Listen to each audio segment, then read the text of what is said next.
Bem-vindos a mais uma análise aprofundada aqui no nosso canal. Olá a todos! Hoje o tema é quente, né? A condenação do ex-presidente Jair Bolsonaro pelo STF, um assunto de enorme impacto. Sem dúvida, um marco histórico, na verdade. Exato. E, para entender isso, a gente reuniu bastante material. Artigos que detalham a decisão, a pena, as dúvidas sobre a prisão, o futuro político, enfim, tudo. E, claro, as reações dentro e fora do Brasil. Fontes importantes para a gente ter uma visão completa. Isso. E olha, se você curte esse tipo de análise direto ao ponto, já sabe, né? Se inscreve aí no canal, deixa o like, ajuda bastante a gente a continuar. Com certeza. Bom, nossa ideia aqui é desvendar os fatos essenciais, as implicações dessa decisão. Tem muita coisa acontecendo. Então, vamos empacotar isso. Vamos sim. E o que chama a atenção logo de cara é o ineditismo disso tudo. É a primeira vez na história do Brasil que um ex-presidente é condenado criminalmente por tentativa de golpe. Realmente, nunca aconteceu antes. É um precedente, né? Que abre muitas discussões sobre poder, responsabilidade. Com certeza.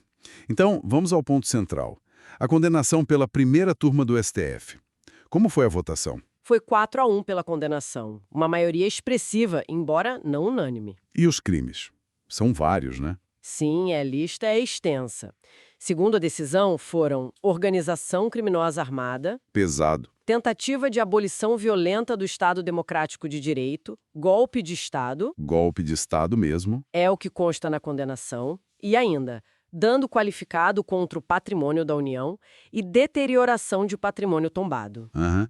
E a soma de tudo isso deu quanto de pena? A pena total ficou em 27 anos e 3 meses de prisão. 27 anos. É muito tempo. É uma pena bastante severa, sim. E como falamos, um fato histórico. E é bom lembrar que não foi só ele, né? Outros 7 réus, incluindo militares de alta patente, também foram condenados nesse mesmo julgamento. Com penas diferentes, claro. Certo. A sentença menciona regime inicial fechado. O que isso significa, assim, na prática? Bom, o regime fechado é o mais rigoroso que a gente tem na lei penal. Geralmente é para penas acima de 8 anos, como essa, ou crimes hediondos, ou para reincidentes em crimes graves também. E como é o dia a dia nesse regime? Basicamente, o início da pena é numa penitenciária de segurança média ou máxima. O condenado tem regras mais rígidas, trabalho interno durante o dia, isolamento na cela à noite, Ah, visitas limitadas, comunicação toda monitorizada. Para progredir para um regime mais brando, tipo semiaberto ou aberto, tem que cumprir uma parte da pena. quanto tempo, mais ou menos? Uma advogada citada nas fontes, a Ilana Martins Luz, ela estima que seriam uns 25% no caso dele. Isso daria uns 7 anos, aproximadamente. E claro, precisa ter bom comportamento lá dentro, né? Isso é fundamental. Entendi. É bem restrito mesmo. Agora, a pergunta que não quer calar. Ele vai ser preso imediatamente por essa condenação? Então, a resposta direta com base no que temos é não. A execução dessa pena específica não é imediata. Ah, não é? Não. E aqui tem um ponto crucial para esclarecer. O Bolsonaro já está em prisão domiciliar, desde 4 de agosto de 2025, Certo, li sobre isso. mas essa prisão domiciliar de agora, ela não tem a ver diretamente com essa condenação do STF pelos atos golpistas, é isso? Exatamente, perfeito. Essa prisão domiciliar atual foi decretada pelo ministro Alexandre de Moraes, sim, mas é em outro inquérito. Outro, sim, que investiga a conduta do deputado Eduardo Bolsonaro, suposta coação, obstrução de investigação da trama golpista, essas coisas. A prisão domiciliar do Jair Bolsonaro, nesse caso, veio porque ele teria descumprido medidas cautelares anteriores. Entendi. São processos diferentes, então, embora tudo meio conectado. Isso, conectados pelo contexto geral, mas processualmente são distintos. Aqui é onde fica realmente interessante, porque temos essa condenação super pesada, 27 anos, regime fechado. Mas a aplicação dela ainda depende de mais passos, né? Precisamente. A pena dessa condenação só começa a valer mesmo depois do que a gente chama de trânsito em julgado. Trânsito em julgado. O que é isso exatamente? É o termo jurídico para quando a decisão se torna final, definitiva, ou seja, quando não cabe mais nenhum recurso que possa mudar o resultado principal da condenação. E tem uma previsão de quando isso pode acontecer? Olha, as fontes mencionam estimativas, né? Baseadas em avaliações lá no STF, análises de juristas. A própria advogada Ilana Martins Luz, que a gente já citou, ela acha que pode ser entre novembro e dezembro de 2025, talvez até início de novembro, porque ela percebe o processo andando rápido lá na corte. E o que falta até lá? Que recursos ainda podem ser usados? Bom, o primeiro passo agora é a publicação do acórdão. É o documento oficial, com a decisão detalhada, os votos de cada ministro, tudo certinho. O prazo para isso é de até 60 dias depois do julgamento. Ok, 60 dias. E depois que publicar? Aí a defesa tem um prazo bem curto, só 5 dias, para apresentar os embargos declaratórios. Embargos declaratórios? Isso pode mudar a condenação? Anular, talvez? Na prática, é muito difícil. Esses embargos servem mais para esclarecer algum ponto que ficou obscuro na decisão, alguma omissão, contradição, coisa técnica. Quem julga é a própria primeira turma. Geralmente não muda o resultado final, sabe? Entendi. É mais para ajuste fino. Exato. E depois disso, ainda existem os embargos infringentes. Ah, esses sim podem mudar alguma coisa. Em teoria, eles poderiam rediscutir um mérito, sim. Mas a aplicação deles aqui é bem duvidosa. O entendimento que prevalece no STF é que eles só valem se tiver pelo menos 2 votos pela absolvição na turma. E nesse caso só teve um, né? O do ministro Fux. Exatamente, só o Fux absolveu. Mesmo assim, a defesa pode tentar apresentar. Tem 15 dias para isso depois da decisão dos declaratórios. Mas, assim, a expectativa geral é que esses recursos, mesmo que aceitos para análise, não vão reverter a condenação. Então qual o objetivo deles? Talvez discutir a dosimetria da pena, ou seja, o cálculo dos 27 anos, ou levantar alguma questão de prescrição. Mas mudar a condenação em si, muito improvável nessa altura do campeonato. Ok, entendi.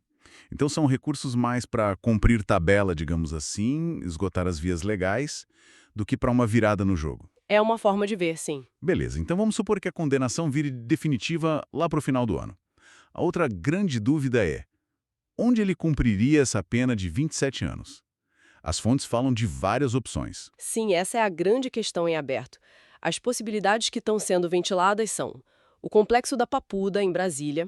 É um presídio comum, mas ele provavelmente ficaria numa cela separada, né? Certo? Outra opção seria uma sala especial na Superintendência da Polícia Federal, também em Brasília. Algo parecido com o que aconteceu com o ex-presidente Lula lá em Curitiba. Ah, sim, lembro. Tem também a hipótese de uma instalação militar, um quartel do Exército, por ele ser capitão reformado. O Comando Militar do Planalto, em Brasília, teria locais adaptados. Inclusive, outros militares condenados no mesmo processo poderiam ir para lá, né? O Paulo Sérgio, o Heleno, o Braga Neto.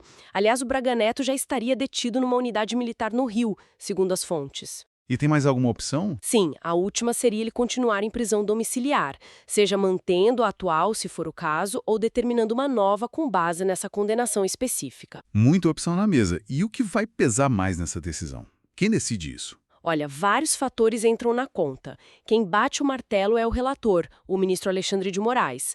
Mas, como aponta uma advogada, a Beatriz Collin, ele vai ter que justificar muito bem se decidir por algo diferente do regime fechado que a turma determinou, né? Faz sentido. E aí entram fatores como a idade do Bolsonaro, que já tem mais de 70 anos, e os problemas de saúde dele que são crônicos e conhecidos. A expectativa é que a defesa use justamente a saúde como argumento principal para pedir a prisão domiciliar. Tem algum caso parecido que sirva de exemplo? Tem sim, e é bem relevante. O caso do ex-presidente Fernando Collor. Ele também foi condenado pelo STF e depois, por uma decisão do próprio ministro Moraes, ele conseguiu ir para a prisão domiciliar por causa do estado de saúde dele. Ah, interessante esse precedente. Pois é. E outra advogada, Juliana Bertoldi, ela comenta que, historicamente, existe um cuidado maior, digamos assim, com ex-presidentes na hora de cumprir pena, embora ela mesma questione se isso é correto.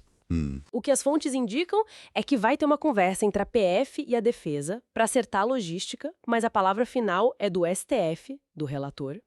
E o argumento da saúde parece ser o mais forte que a defesa tem para tentar domiciliar. Entendido. Bom, saindo um pouco da execução da pena em si, vamos para as consequências políticas. A primeira, claro, é a inelegibilidade. Exatamente. Essa condenação criminal, por ser de um órgão colegiado, como a primeira turma do STF, aciona na hora a lei da ficha limpa. E o que isso significa na prática? Significa que ele se torna inelegível assim que a condenação é confirmada pelo colegiado. E essa inelegibilidade dura por mais 8 anos depois que ele cumprir a pena inteira. Peraí, 8 anos depois de cumprir os 27 anos. Exatamente. Se a pena for cumprida integralmente, estamos falando de, bom, décadas de impedimento para concorrer a qualquer cargo eletivo. Nossa, é muito tempo mesmo. E vale lembrar, né? Essa inelegibilidade agora se soma a uma que ele já tinha.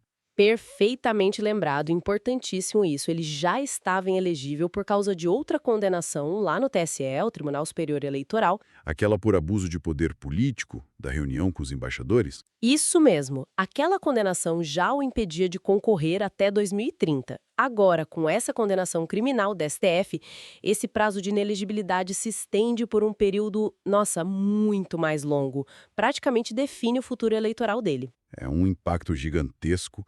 E não ficou só no Brasil, né? Como o mundo reagiu a isso? As reações internacionais foram bem rápidas e algumas bem fortes. Uma das que mais chamou a atenção veio dos Estados Unidos. O secretário de Estado, Marco Rubio. O Rubio? O que ele disse?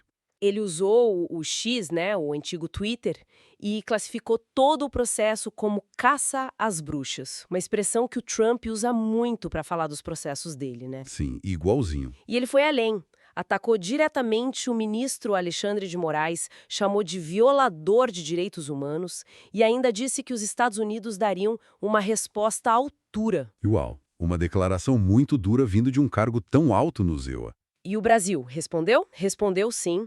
O Itamaraty, nosso Ministério das Relações Exteriores, soltou uma nota respondendo diretamente ao Rubio. E o que dizia a nota? Defendeu com firmeza a independência do judiciário brasileiro, disse que as instituições aqui deram uma resposta forte à tentativa de golpe, garantindo a defesa de todos os acusados, e terminou dizendo que ameaças de fora não intimidarão a democracia brasileira. Uma resposta firme também. Com certeza. E se a gente conecta isso tudo, o que a gente vê é uma tensão diplomática clara, né? Uma decisão interna do Brasil, gerando uma crítica muito forte de um país importante e o Brasil defendendo sua soberania. Mostra que o caso foi muito além das nossas fronteiras. E a imprensa internacional? Como cobriu? Foi notícia no mundo todo, manchetes nos principais jornais, revistas. A The Economist, por exemplo, aquela revista britânica, lembrou uma frase do próprio Bolsonaro. Qual frase? Aquela de que o futuro dele só tinha 3 opções: prisão, morte ou vitória, e que a prisão estava fora de questão. Aí a revista concluiu com um toque de ironia. Ele estava errado. Direto ao ponto. O Wall Street Journal, lá dos Estados Unidos, destacou que a condenação desafia os aliados do Bolsonaro, tipo Trump, e coloca o Brasil no meio de disputas comerciais. Chegou a noticiar essa suposta intenção dos Estados Unidos de retalhar na economia. Nossa! E o New York Times classificou como um marco para o Brasil. Ele ressaltou que, apesar do Brasil ter um histórico de golpes desde 1889, essa é a primeira vez que líderes civis e militares envolvidos em conspiração golpista são condenados pela justiça comum. A repercussão foi enorme mesmo. Então, para a gente amarrar tudo, o que temos é uma condenação histórica de um ex-presidente por tentativa de golpe, confirmada pelo STF, pena alta, 27 anos, regime fechado. Mas a execução dessa pena ainda espera o fim dos recursos, o tal do trânsito em julgado, que deve acontecer lá para o fim de 2025. Isso. E aonde ele vai cumprir, ainda não sabemos. Pode ser presídio comum, PF, quartel ou até domiciliar. A saúde e a idade vão pesar muito nessa decisão final do Moraes. Exato. No campo político, a inelegibilidade, que já existia até 2030, agora vira coisa de décadas. Praticamente encerra a carreira eleitoral dele. E lá fora, reações fortes, né? Críticas pesadas dos Estados Unidos, defesa da soberania pelo Brasil e a imprensa mundial de olho, destacando o peso histórico disso tudo. Perfeito. É um cenário bem complexo, com muita coisa para acontecer ainda. Então, o que tudo isto significa no fim das contas? Bom, acho que além das consequências para ele e para os outros condenados, essa situação toda levanta uma questão importante para a gente pensar, né? Qual o significado real desse precedente para a responsabilização de líderes políticos? Que mensagem isso passa sobre a força das nossas instituições democráticas? Boa pergunta. E olhando para fora, será que isso tem algum eco em outros países que também vivem essa polarização, esses ataques às instituições? É algo para a gente refletir sobre o legado dessa decisão, que vai muito além do destino do Bolsonaro. Uma reflexão fundamental mesmo para a gente fechar. Agradecemos muito a atenção de todos nessa análise detalhada. Obrigada pela companhia. O nosso objetivo é sempre esse: pegar as informações de várias fontes, mastigar e entregar para vocês uma compreensão clara e rápida do que está rolando. Esperamos ter ajudado a entender melhor esse evento histórico. Até a próxima!